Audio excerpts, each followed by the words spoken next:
حضرت سیدنا حذیفہ بن یمان رضی اللہ تعالیٰ عنہ اور حضرت سیدنا جابر رضی اللہ تعالیٰ عنہ کی وہ مشہور اور معروف کرامت جو 1932 عیسوی میں ظاہر ہوئی، جس کو مختلف مذہب و ملت کے لوگوں نے بذات خود اپنی آنکھوں سے دیکھا اور دنیا کے اخباروں اور رسالوں نے مختلف زبانوں میں نشر کیا اور ایجنسیوں نے اس کو پھیلایا، اور ہزاروں یہودی اور عیسائی و پارسی یہ زندہ کرامت دیکھ کر مسلمان ہو گئے۔ واقعہ یہ ہے کہ حضرت سیدنا حذیفہ رضی اللہ تعالیٰ عنہ اور حضرت سیدنا جابر رضی اللہ تعالیٰ عنہ کے مزارات کے قریب دریا آ گیا، پانی آ گیا، اور قبور مبارکہ میں پانی اور نمی پہنچنے لگی۔ حضرت سیدنا حذیفہ رضی اللہ تعالیٰ عنہ نے ملک امیر فیصل اول شاہ عراق کو خواب میں فرمایا کہ ہم دونوں کو ہماری طرف ہماری قبروں سے نکال کر دریائے دجلہ سے کچھ فاصلے پر دفن کر دیا جائے، کیونکہ میرے مزار میں پانی آنا اور حضرت جابر کے مزار میں نمی آنا شروع ہو گئی ہے۔ شاہ فیصل یہ خواب 2 شب یعنی 2 راتیں برابر دیکھتے رہے۔ تیسری شب حضرت سیدنا حذیفہ رضی اللہ تعالیٰ عنہ نے مفتی اعظم عراق کو خبر میں یہی ارشاد فرمایا، اور یہ فرمایا کہ ہم 2 راتوں سے شاہ عراق کو کہہ رہے ہیں، مگر انہوں نے اب تک اس پر کوئی توجہ نہیں کی ہے۔ اب تم امیر فیصل کو توجہ لاؤ اور دجلہ جو اس کا پانی ہماری قبروں کے قریب آنے والا ہے، اس کا انتظام کراؤ۔ صبح اٹھ کر مفتی اعظم وزیر اعظم عراق نور السعید پاشا کے پاس گئے اور واقعہ خواب بتا کر ان کو ساتھ لے کر شاہ عراق سے ملے اور اپنا خواب بیان کیا۔ امیر فیصل اول نے کہا کہ میں نے اسی واقعے کو 2 رات خواب میں نے دیکھا ہے۔ بہت غور و غواص کے بعد شاہ فیصل نے مفتی اعظم سے کہا، اچھا آپ مزارات کھولنے کا فتویٰ لکھ دیں تو میں اس فتوے پر عمل کروں گا۔ جب مفتی اعظم عراق نے دونوں مزارات کے کھولنے اور لاشیں مبارکہ کو منتقل کرنے کا فتویٰ لکھ دیا تو مفتی اعظم کا یہ فتویٰ اور شاہی فرمان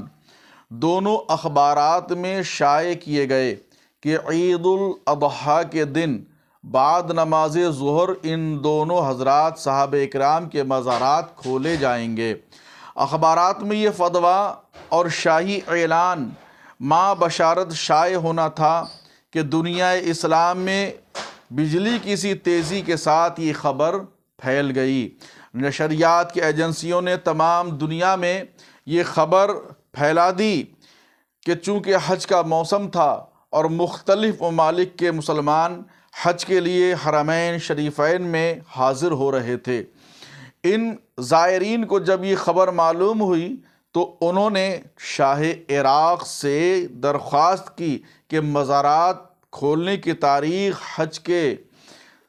چند دن کے بعد رکھی جائے تاکہ وہ اس موقع پر حاضر ہو کر زیارت کر سکیں۔ اور اسی طرح حجاز مصر، شام، لبنان، فلسطین، ترکی، ایران، بلغاریہ، چین، افریقہ، افغانستان، روس، ہندوستان وغیرہ ممالک سے شاہ عراق کو بے شمار تار موصول ہوئے کہ ہم بھی ان جنازوں میں شرکت کی سعادت حاصل کرنا چاہتے ہیں، لہٰذا مہربانی فرما کر مقررہ تاریخ میں چند روز کا اضافہ کیا جائے اور ان درخواستوں کی بنیاد پر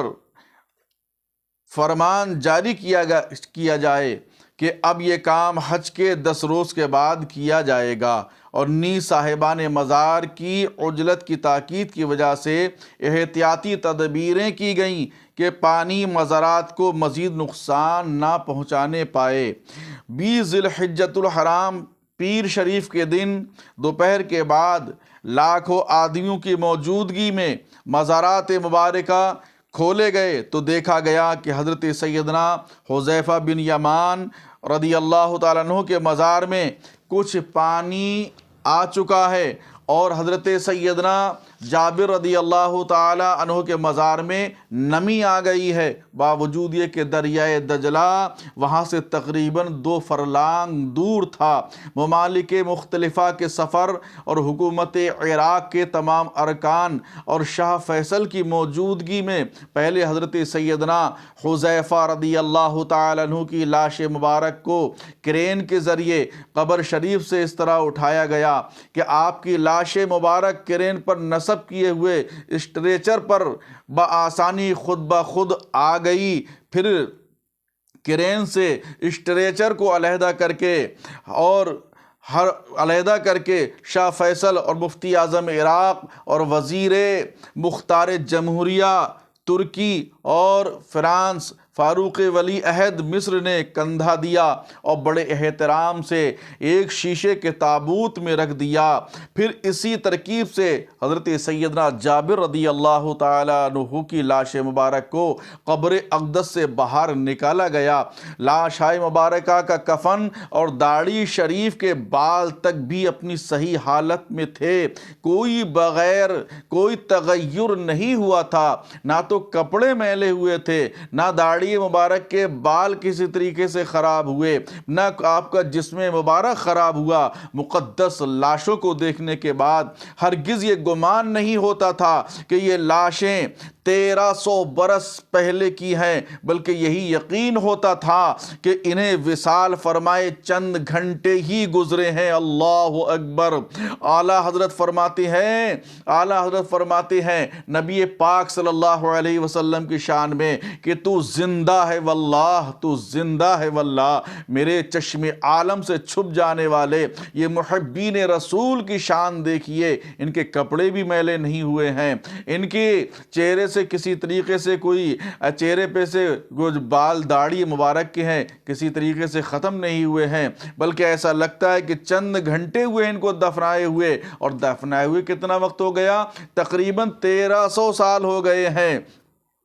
کسی شاعر نے کہا کہ زمین میلی نہیں ہوتی، زمن میلا نہیں ہوتا، اور محمد کے غلاموں کا کفن میلا نہیں ہوتا۔ اور یہ عجیب تر بات یہ تھی کہ دونوں حضرات اکرام کی چشمان مبارکہ کھلی ہوئی تھی، سبحان اللہ، اور ان میں اس قدر چمک تھی کہ کسی کی آنکھ میں یہ طاقت نہ تھی کہ ان کی آنکھوں کو آنکھ بھر کر دیکھ لے، اتنی ہمت کسی میں نہیں ہو رہی تھی۔ بڑے بڑے ڈاکٹر یہ دیکھ کر حیرت زدہ تھے۔ پھر ان حضرات اکرام کو قصبہ سلمان پارک، جو پہلے مدائن کہلاتا تھا اور بغداد مقدس سے 40 میل کے فاصلے پر ہے، حضرت سیدنا سلمان فارسی رضی اللہ تعالی عنہ کے مزار کے قریب دفن کیا گیا۔ تینوں حضرات کے مزارات مقدسہ زیارت گاہ خلائق ہیں۔ جب امتیوں کے اجسام مبارکہ 1300 برس کے بعد بھی محفوظ ہیں